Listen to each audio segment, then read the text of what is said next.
ơi, cá giỏi thế.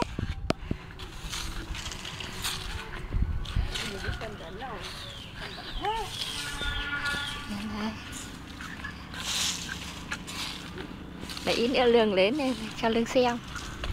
Rồi.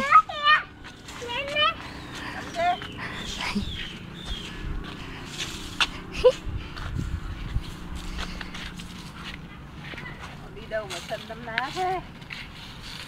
Đi tại nhà nó đi đâu mà sân đấm lá thế?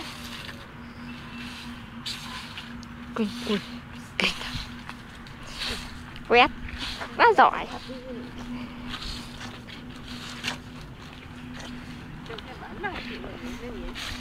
Lương ơi. Cái kia mà, cái kia mà, kia mà, cái kia. Đâu? Kia. Ôi. Cái đây được.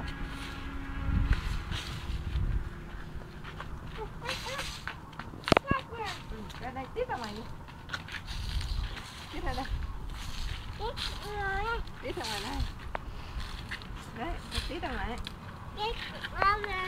Tiếp ra ngoài. Hết tiếp ra ngoài.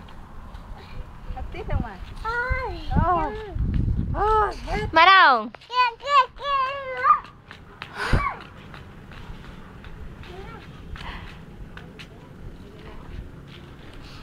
Chim khoai chân bẩn thế. Chim khoai bẩn thế. Cái đi nào? Gà đâu? Gà đâu? Cái hết rồi chứ à? Rồi, sạch quá. Thế thôi.